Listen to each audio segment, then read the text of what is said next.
Afaan Oromoo wixataa Gijimaataa galgal sa'aatii 2 akka akka sa'aatii 3 meetira baandii 22-25-31 fi VOA 24 irraa caqasuu jirtan. Muddeen 4/2020 keessa jirru VOA Afaan Oromoo caqasuu jirtanii Ansooraa Halaqeeti. Waan argamnu oduun jalqabna jaalannee nutti hima achii waan afaddachaan.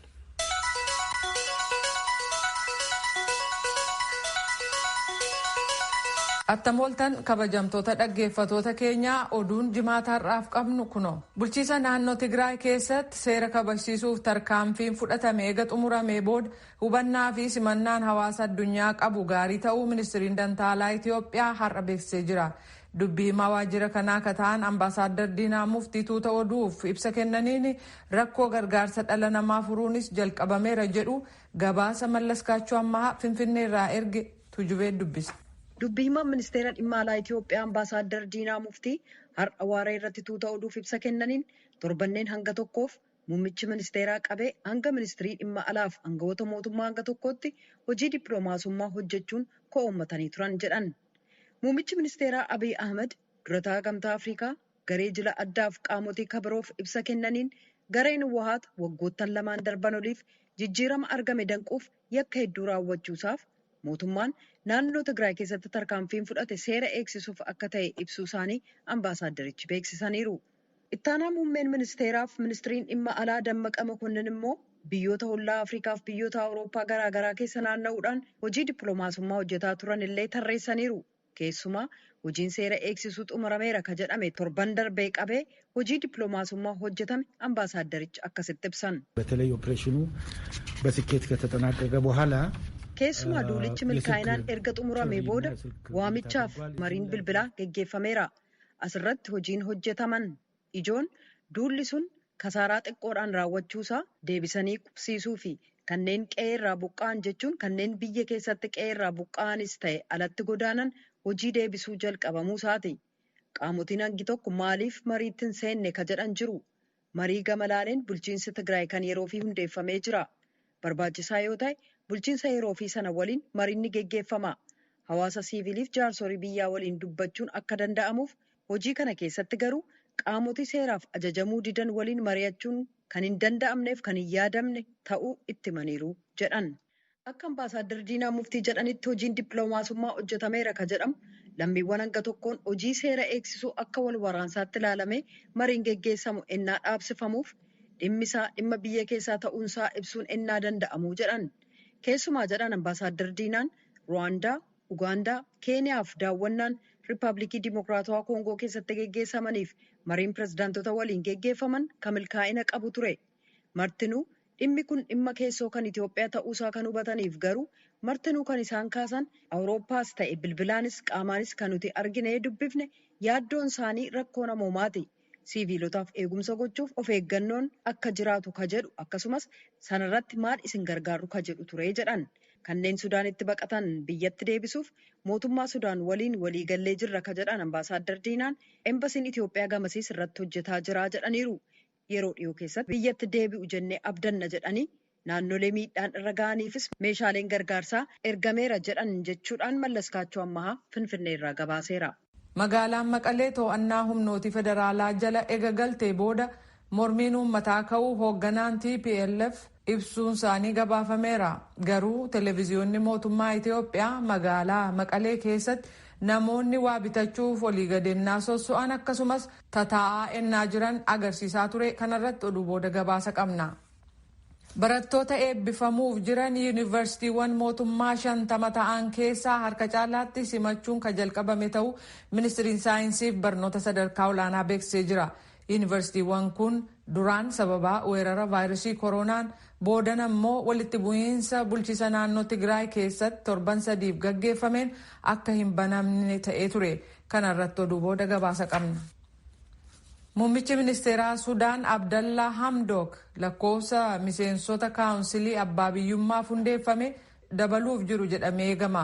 Kunis miseensota adda warraaqsa Sudaan kan waltaatota riphxe loltootaa of keessaa qabuu fi mootummaa waliin waliigaltee nageenyaa mallatteessetti dabaluuf ta'uun beekameera. Ministeeronni miseensa kaawunsilii kanaa lakkoofsi isaanii 20 gara 26tti guddachuuf jira.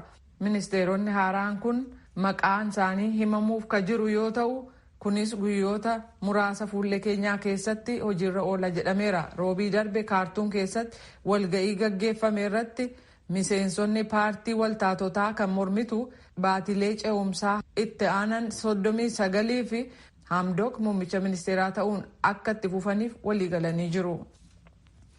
Afrikaa kibbaa keessatti weerarri vaayirasii kooroonaa irra deebi'ee hammaachuu malaa yaaddoo jedhu biyyattiin qabaataa yeroo jirtu kanatti pireezidaantiin biyyattii magaalaalee biyyattii gurguddoo ta'an irratti uggura haaraa labsanii jiru. Biyyoota Afrikaa keessaa weerara dhukkuba koovidiin namoota qabamaniif du'an hedduu ka qabdu Afrikaan kibbaa barana haala hamaa keessa jiraachuu pireezidaantiin biyyattii Raamaafosaan kamisa kaleessaa galgala haasawaa dhageessisaniin beeksisan. Garuu amma jedhan lammiiwwan biyyattii boqonnaa bonaaf baatii tokkoof turu keessatti of dagachuuf yeroonsaa amma miti jechuun akeekkachiisan. Yeroo nuti boqonnaa baanu vaayirasiin kooroonaa boqonnaan fedhu, vaayirasichi aara galfisii hin fudhatu jedhan.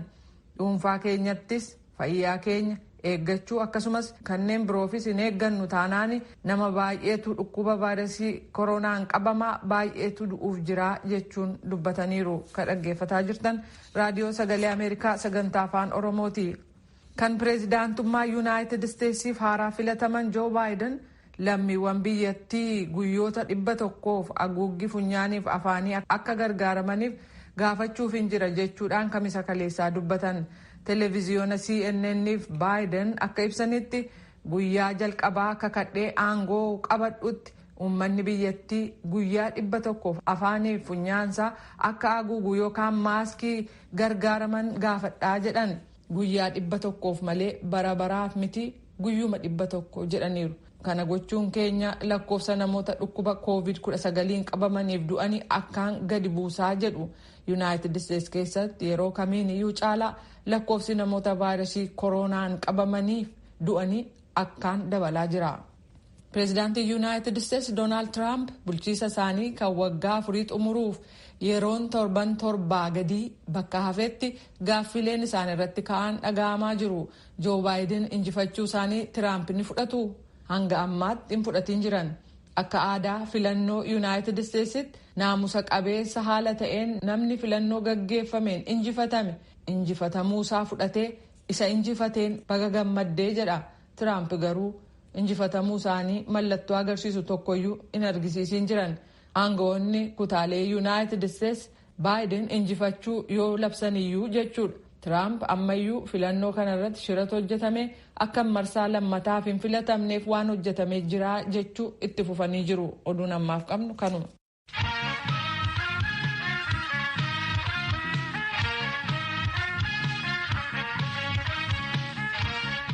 Maqalee takka bulchiinsi waraana naannoo Tigraay mootummaa federaalaatiin wal loluu jiru jedhetti uummati hiriir baay'eetiin karaa cufe. Taatullee akka televizyiinii irraa mul'atutti namni gabaa dhaqachaa kaan maqalee barcuma irra taa'eetiin immoo mul'ata. Bulchiinsi haaraa mootummaan federaalaa naannoo tan bulchuuf filate Tigraayitti nageenyi deebi'uu jira jedha. Tujubeen nutti. Lolli waraana federaalaa kan muummicha ministeera Abiy Ahmediif humnoota adda bilisummaa uummata Tigraayiif amanamoo ta'an gidduutti geggeessamu sadaasa 4 jalqabe. Quunnamtiin jiraachuu dhabuusaaf sabaa himaaleen dhaqqabuu dhabuun gam lamaan biraa haala uumame jedhame mirkaneessuun rakkisaa ta'ee jira. Haa ta'u malee uummanni 45,000 biyya ollaa Sudaanitti baqachuu isaaniif kumaan kanneen lakkaa'aman immoo dhumaniiru jedhamee amanama. Tigraay keessatti waggoota dheeraadhaaf deeggarsa uummataa cimaa qabu kan turan hoogganoonni Wahaat gara gaarreen naannoo jiranitti baqachuudhaan waraansa riphxe loltummaa kan eegalan fakkaata. Garee Wahaat keessaa adda durummaadhaan kan barbaadaman Dabratsiyoon Gabra Mikaa'el dhaabbata oduu Rooyitersiif ergaa barreeffamaa jimaata har'aa erganiin loltoota Eertiraatiin saamichi kan irratti raawwate magaalaan jiraattota 500 qabdu Maqalee keessatti hiriirri mormee akka ture ibsan. Loltoonni Eertiraa bakka mara jiru ka jedhan Dabratsiyoon pireezidaantii Isaayyaas Afeworqii diina lamaan isaanii kan ta'e irratti akka duulaniif Abiyyiin deeggaruuf jecha loltoota isaanii gara naannoo daangaatti ergan jechuudhaan irra deebi'uun himatan. Itoophiyaa fi Eertiraan lamaanuu himannaa kana ni haalan. Uummati keenya kan magaalaa keessaa saamicha isaanii mormaa jira. Booji'amtoota safarkaa qabna garuu ragaa qabatamaa walitti qabaa jirra ka jedhan kan umriin waggaa 57f qindeessaan quunnamtii raadiyoo riphee lolaa duraaniif Abiyyi waliin mootummaa federaalaa keessa kan turan Dabratsiyoon waa'ee saamicha jedhaniis ta'e loltoonni Eertiraa gamas jiraachuu ragaa tokkoyyuu hin dhiyeessine. Dubbiimtuu waajjira muummicha ministeeraa Abiy Biillaneesiyyuu ergaan mirkanoofne akkasiif deebiin kennuun qabu jedhan. Ibsa duraan kennan irratti kun haasaa burjaajii garee yakkamtootaati jedhaniiru. Tokkummaan mootummootaaf jaarmolii gargaarsaa rakkoo namoomaa Tigraay keessaa bakka uummati kurna kumaan lakkaa'amu waraansa sana durayyuu gargaarsa midhaan nyaataa eeggatu laalchisee akkaan yaadda'uu ibsan. Jaarmoliin arjooman midhaan nyaataa, boba'aa, daawaa fi reeffa lafa kaa'an hanqachuu dubbatu. Konkolaattonni gargaarsa fe'atan qophaa'anii jiraachuus ibsaniiru. Bulchiinsa yeroo fi Tigraayitti geggeessaa olaanaa kan ta'an Muluu Naggaa akka jedhanitti mootummaan magaalaalee Humaraa, Daanshaaf Maayikaadiraa dabalatee naannolee Tigraayiif deeggarsa gochaa jira jedhan. Kan umriin waggaa 52 barsiisaan duraanii ibsa EBC'f kennaniin amma naannoo sana keessa kan nuti dursa kenninuuf sabatiinsaaf seera bakkatti deebisuudha. Abiy bara 1991 mootummaa abbaa irree kan Mangistuu Hayilamaariyaam aangoo gadhiisuu taane mootummaan Iwwahaatiin hoogganamu kurna 3f biyyattii bulchaa erga ture booda aangootti kan dhufan waggoota 2 dura. Eertiraa waliin waliigaltee araaraa mallatteessuudhaan noobeelii nagaa badhaafaman. Dhiittaa mirga namaaf malaammaltummaa ture irratti tarkaanfii fudhatan. Haa ta'u malee addatti aangawoota Tigraay irratti fuulleffachuun Iwwahaat irra dhiibbaa kan kaa'e yoo ta'u, Abiy jalqabarra sadarkaa addunyaatti beekannaa isaan argatan hoogganoota mormitootaa hidhuuf amma immoo waraansa Tigraay keessatti fuulleffachuun qormaata keessa bu'e. Iwwahaat jaalleensaa waraanaa duraaniif michuun siyaasaa isaa naannoo Itoophiyaa kurnaffaa taate Tigraay irratti aangoo dhuunfaa babal'ifate jechuun himata. Abiy himannaa kana haaluudhaan yakkamtoota kanneen aangoo mootummaa federaalaatti uffatantu maadhee waraanaa biyyaa irratti haleellaa raawwatan. Kanneen kun uummata biyyattii 100 harka 6 qofaa bakka bu'anii fi haqaan ala aangoo hedduu of harkaa qaban ittiin jedhan. Kamisa kaleessaa galgala Koongireesii Ameerikaatiin walgahii marsariitii irratti geggeeffame irratti namoonni siyaasaa Ameerikaa sabatiinsi dhabamuu biyya michuu Yuunaayitid Isteetsi taateef naannoo gaanfa Afrikaa guutummaa keessaa laalchisee yaaddoo qabaachuu isaanii ibsaniiru. Miseensa mana maree kan ta'an Riippaabilikaantichi Kiriis Smiit akka jedhanitti Maqaleen to'atamuu jechuun qabsoo hidhannootu xumurame miti yaadu. Wal waraansi yeroo dheeraa fudhate kun hedduu nu yaaddesseera jedhan. Koreen Ajaa'ila Afrikaa damee Koongireesii Ameerikaa waan Itoophiyaan keessa jirtuuf ganna lamaan dabartisiin keessa baat keessumattuu waan guyyaa 30 keessatti isiin taate jedhan irratti kalee waan jira ragaa caqasan ogeeyyotaa fi bulchoota akka akkaatti waan Itoophiyaan keessa jirtu jedhan caqase. Akka tan caqasanii Koongireesmaan Kiriis Smiizii fi Koongireeswuuman Kaaren Baasitti armaan duratti iyyuu yaada dhiyeessaa ture. Koongirees Kiriis Smiiz nama Niiw Jersii filatama. Kaaren Baas nama Kaalifoorniyaa filatama. Jara lachuuyyuu waan Itoophiyaan duraan keessa jirtuu fi amma keessa jirtullee warra armaan durallee quba qabullee siyaasa Itoophiyaallee warra akkaatoo keessa beeku warra muummee ministeera Itoophiyaa Abiy Ahmed illee wal mari'ate walaasaa illee waan Itoophiyaa gam kaabaatti itti jiran kan mootummaan nagaa eegsisuuf jedhuu fi mootummaan naannoo Tigraay immoo lollu rabban jedhu irratti mata duree walitti bu'iinsi Itoophiyaa hin qabbanoom jedhu irratti ragaa caqasan. Karen Baas akkanatti. When we decide to have a hearing, it is with great consideration and mainly namoota dhugaa ba'an innaa murteessinu baay'ee itti yaanneerra. Dhimmi ijoonsaa dhuga baatota dhaggeeffachuun garuu dhiibbaa lammiiwwan Itoophiyaa biyyoota alaa jiraataniin kan ta'e yeroo tokko dhuga ba'iinsa dhaggeeffachuun nutti ulfaata. Sababaansaa innaa nuti kana goonu namoonni kagam tokko akka nuti bakka buunu barbaadu. As mana maree Ameerikaa keessatti immoo kana gochuun hojii keenya miti. Kanaaf deemsi dhuga baatota dhaggeeffachuu kanarraa kun bu'a qabeessa ta'ee akka argitaniif Itoophiyaan nagaaf tokkummaa ishee akka argattu gama gargaaruutiin Ameerikaan qooda gaarii akka qabaattu ka barbaaddu ta'uu akka hubattan abdiin qaba. Kana malees deemsi dhuga ba'iinsa dhaggeeffachuu kuniif murtiin dabarfamu ka tarkaanfii tokko gara fuula duraatti butu malee ka xumuraa miti. Akka Koongireesmaan Kiriis Smiiz jedhetti rakkoon Itoophiyaan keessa jirtu marroo hedduu itti dedeebitu walitti bu'iinsaaf awwaannisa. Ethiopia is far too important, not just for the Ethiopian people, but for the entire Horn and Africa as a whole. Itoophiyaan uummata Itoophiyaaf qofatu hin taane guutummaa gaanfa Afrikaafis walumaa galatti biyya baay'ee barbaachistuudha. Bara rakkoof rakkoolee kana injifattummaadhaan ceetee gara fakkeenyummaa hordofuun danda'amutti deebi'uu qabdi. Akka jecha Koongireesmaan Kiriis Smiizitti biyyiti guddoon tuni nagaa qabaachuun waan akka malee barbaachisaati. Sadaalelummaa nama baruullee addis istaandardii yayyabee fi qopheessu. Warra waan Itoophiyaan keessa jirtu dhugaba keessaa tokkisiilleen. Keessattuu waan ganna lamaan dabre Itoophiyaa keessatti ta'e jette kan namni mirgitti dhabe jette dhugumaanuu qaamii walabaa qorachuu malette. For independent and transparent investigations from all corners around the world. Hawaasa fiixee gamaaf gamanaa dhaabatee wal mormu keessatti qorannaa walabaaf ifa ta'e geggeessuu kan danda'u qaama tokkummaa mootummootaatiin itti gaafatamni itti kennamee dhaabatu qofa jedheen amana.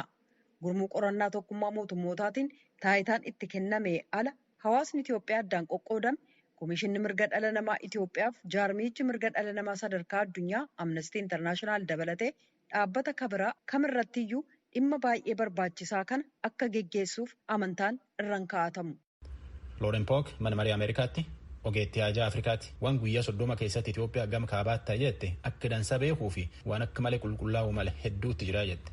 On the information blackout, with phone and internet connections to Tigray down and journalists prevented from accessing most of the region, it's very difficult to know what's. Waan odeeffannoo yoo dubbannu lafa bilbilaaf intarneetiin cittetti gaazexeessootii naannoo sun seenaniitiin gabaasuu hin dandeenyetti maan ta'uu jiraa jedhanii beekuun akka malee nam dhibdi. Nama gamitti baqate nama gamitti qarqaarsa barbaade jedhanii beekuun guddoo nam dhibdi. Miidiyaan hedduun ammoo namkum hedduutti lubbuu dhabee jedha. Taatullee odeeffannoon tun mirkanaa miti akka mirkaneeffannoon hin qabnu. Muummeen ministeera Itoophiyaa duula mootummaatiin namni dhagaa ka lubbuu dhabin jiruu jedha. Baqataan ammoo tanaan addi jedha. Ameerikaa daayirektarii sagantaa Instituutii Afrikaa Suuzan Stingen warra ragaa baakeessa tokko isillee rakkoo qarqaarsaa irratti akkana jetti.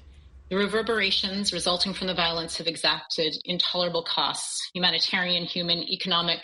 Waldhabe kunin rakkoo namii akka namaatti dandamachuu hin dandeenye rakkoo jireenyaa rakkoo nyaataatii fi qoodi Itoophiyaan naannoo sun keessa qabdi irratti rakkoo guddoo uumuu jirti. Tunan ammoo deemsi jijjiiramaa Itoophiyaan itti jirti irratti gaafii guddoon dhufa.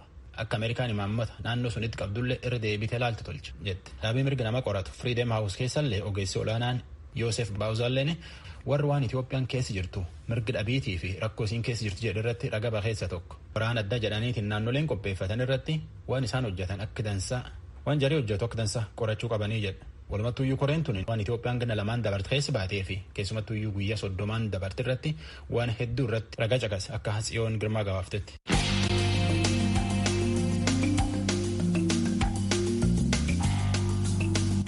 Abbaan alangaa addaa Itoophiyaa jara artiist Hacaaluu Hundeessaa ajjeesuun shakkanii nama fuulduratti guyyaa 2 fi naqaashii dhiyeeffachaa ture. Riyaayyuu fudhate Tsahaay Daamtoon nu erge. Waxabajjii 22 bara 2012 akka lakkoofsa Itoophiyaatti magaalaa Finfinnee kutaa magaalaa Aqaaqee Qaallitti bakka addaa Galaan Kondominiyeemii jedhamutti artiist Hacaaluu Hundeessaa kan ajjeefame. Ajjeechaa artiist Hacaaluutiin namoonni shakkamanii to'ataman dhimmi isaanii mana murtiitiin ilaalamaa jiraachuun ni beekama. Guyyoota lamaan darban roobiif kamisa kaleessaa manni murtii federaalaa Lidataa ramaddii 1ffaa dhaddacha yakkaa dhimmoota heera mootummaaf farra shororkeessummaa ragaalee abbaa alangaa dhaggeeffateeraa jechuun hoogganaan kutaa sabquunnamtii abbaa alangee waliigalaa federaalaa obbo Awwal Sultaan ibsaniiru. ግድያውን የፈጸሙ ሰዎች ላይ ምርመራ ስናከናውን ነበረ መጀመሪያ የቆየ ነው። ከዛ በኋላ አጀቻ አርቲስት ሃጫሉ ሁንዴሳ ወርዶፉudhaan namoota yakka kana raawwachuutiin shakkaman qorataa turree jirra. Isa booda ragaalee walitti funaannee himata bannee dhimmicha gara mana murtiitti geessine. Manni murtiis himata abbaa alangee erga fudhatee falmii jalqabsiisee jira. Himatni baname himatamtoota himatichaa dhaggeeffatan deebii mormii himatichaa dhaggeeffachuuf gaafatan gamlachuu kan dhaggeeffate. Manni murtii himata baname irratti ragaan namaa akka dhiyaatuuf ajaja kenne. Guyyaa roobii dheengaddaa fi kamisa kaleessaas ragootiin abbaa alangaa mana murtiitti dhaga'amanii jiru. Manni murtiis jecha ragaan kenne qoratee murtee kennuudhaaf gurraandhala 10 bara 2013tti beellama qabee jira. Obbo Awwal itti dabaluudhaan oolmaa dhaddacha guyyoota lamaan darbanii irratti himatamtoonnis abukaatoon dhaabbatee fi mormii gaggeessaniiru jechuun haala waliigalaa mana murtiitti ture akkas jechuudhaan raadiyoo sagalee Ameerikaaf ibsaniiru. Namoonni dhuunfaa isaaniin yoo abukaatoo dhaabbachuu hin dandeenye haqni akka hin dabneef namootni dandeettii ofirraa ittisuu dhabuun badii dalaganiiru yoo jedhaman haqa waan hin taaneef sirni haqaa akka hin dabneef jecha himatamtootaaf mootummaan abukaatoo dhaabee fi abukaatoon mormaa fi turee jira. Himatamtootni 3 abukaatoo dhaabbachuuf akka humna hin qabne mana murtiitti beeksisanii turan. Haa ta'u malee himatamtuun 4ffaa Laamroot jedhamtu abukaatoo dhuunfaa dhaabbachuuf humna akka qabdu dubbattee turte. Garuu booda irra ishiinis abukaatoo dhaabbachuu hin dandeenye waan jetteef abukaatoon himatamtoota sadaniif dhaabbachaa ture. Ishiifis dhaabbatee ragoolee abbaa alangaa gaaffii qaxxaamuraa gaafachaa turee jira. Oolmaan dhaddachaa guyyoota lameenii ragaa abbaa alangee dhaggeeffachuu irratti kan fuulleeffate ture. Dhaddacha abbaan alangee ragaatti dhageessifate irratti kan argaman maatii artist Hacaaluu Hundeessaa keessaa obbo Habtaamuu Hundeessaa isaan tokko yoo ta'an haala mana murtiitti ture akkanaan ibsanii. Jecha ragaa fuudhanii turani. Jechi ragaa fudhaa turanis dhageenyi irraa dubbii jedhudha. Irra jireessa immoo yaa maatiidhuma jara isa miidhamtu meeshaa awwaalan bakkee awwaalanii akka itti kaasanii fi akka itti awwaalan himaa turani. Gurbaan ajjeese jedhame kun obbolaan isaan naa himan akkuma waan jeequmsa ka'ee ture sanaan booda meeshaa poolisii nu jalaa fudhata jenneetu awwaallee kana haasa'an.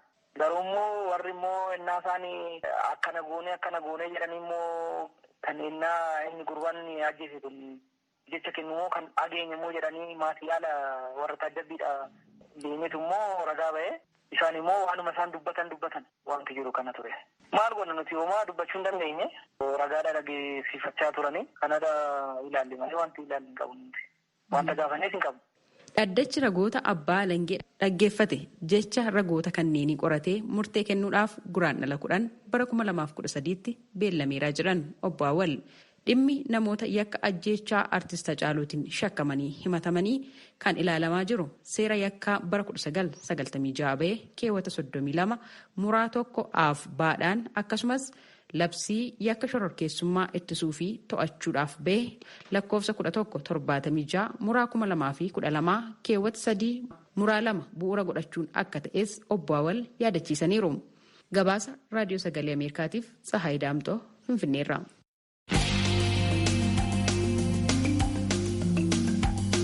Afaan Oromoo biyyoota 24 fi meetirbaandii irraa caqasuu jirtanii gamkaaniin ammoo wixata haga jimaataatti waan ammaan tan caqasuu jirtan kana halkan sa'aata 4 irraalleetti raadiyoonii FM ahaduu 94 qabxii 3 irraalleetti hirrisanii deebi'anii achirraallee caqasuu dandeettan.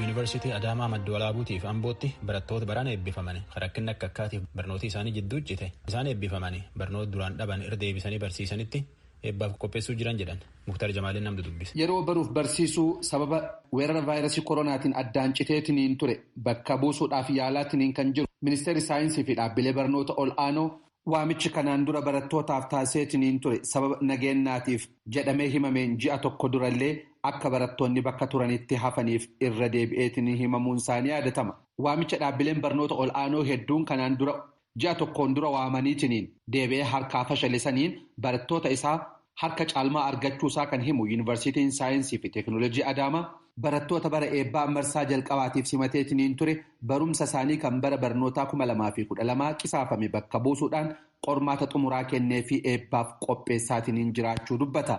Itti gaafatamaan waajjira ittaanaa pirezidaantii dhimma akaadaamii yuunivarsiitii saayinsii fi teekinooloojii Adaamaa obbo Eeliyaas Kabbada raadiyoo sagalee Ameerikaatiif akka himanitti turtiin barattootaa xuxuqqirraa kan bilisa ta'ee fi haala sodaa weerara vaayirasii koronaa irraallee walaba taasisuudhaan kan ture akka ta'e dubbatu. Egaa barumsi hafee gara ji'a tokko walakkaatti kan hafee ture. Ijoollee keenya kan gashiin ji'a tokko dura ijoollee keenya 1,300 ol ta'an keessaa almost gara persentii 99.96 deebi'anii galaniiru. Isaan kun immoo galanii barumsaanii sanbata dabalatee galgala dabalatee guyyaa dabalatee haala gaariitiin haala haftee hin qabne haala qulqullina qabu. Piroojeektiis laaboraatooris hundumtuu haala guutameen ijoollee keenya barumsaan akka xumuran goone guyyaa irraa guyyaa isaan qormaata itti xumuranidha. Ammaan booda immoo guyyaa eebbaaf yeroo isaan itti qophaa'anidha. Keessaawuu koovidii akkaataa tatamsa'in hin raawwanneen akkaataa bakka bultii isaanii bakka nyaata isaanii bakka barumsa isaanii haala kamiin wal simsiisuu dandeettan? Ijoolleen keenya mana rafeetii keessa doormii tokko keessa barataan tokko akka rafu gooneerra. Mana nyaataa fi mana kitaabaa keessatti teessoo minjaala gurguddaa irratti barataan lama qofan akka ta'an gooneerra. Qe'ee keessatti bakka harka dhiqannaa saanitaayizerii akka guutuu feesmaaskiin akka hundumaaf guutuu daree keessatti barataan 25 akka hin caalle goonee daree keenya bakka 2-3tti qoonnee lakkoofsa barattoota akkas gooneerra. Barsoota keenyaaf feesmaaskii saanitaayizerii dhiyeessineerra. Haaluma kanaan heddii barattoota gashinee barumsa eegalle booda mallattoon koovidii tokkollee keenya keessatti waan hin mul'anneef haala kanaan haala gaariitiin haala ga'aatiin hojii keenya xumurree jira. Sagantaalee barnootaa garaagaraatiin barattoota 27,000 olii simateetiniin kanaan dura barsaatiniin turuu kan dubbatu yuunivarsiitiin Amboo ammoo barattoota idilee 18,000 olii qabu keessaa barattoota waggaa dhumaa yookaan ammoo eebbifamtoota 4,500 ta'an har'a gara mooraatti simataatiniin jiraachuu dubbate. Pireezidaantii yuunivarsiitii Amboo Dr. Taaddasa Qana'aa raadiyoo sagalee Ameerikaatiif akka dubbatanitti yeroo barattoonni amma seenaatiniin jiran kunniin sagantaa barumsa isaanii xumuran haalli barattoota hafan itti waamamu immoo karoorfamaatiniin deema jedhan. Barattoota eebbifamoo waamicha dabarsinee jirra. Guyyaa kaleessaaf guyyaa har'aa galmeerra jiru. Kanaaf guyyaa lamaan kana keessatti barattoonni galmaanii xumuramu jennee tarii rakkoo adda addaatiif warri turan immoo tarii hamma dafinootti illee dhufan inuma simanna haala jirurraa kan ka'e jechaadha. Barattoonni eebbifamoon yoo yeroo ji'a lama hin caalle keessatti kan fichisiisne eebbisiisnu ta'a. Amajjii gara dhumaa ta'uu hin gahin kan eebbifaman ta'a jechaan amma galani.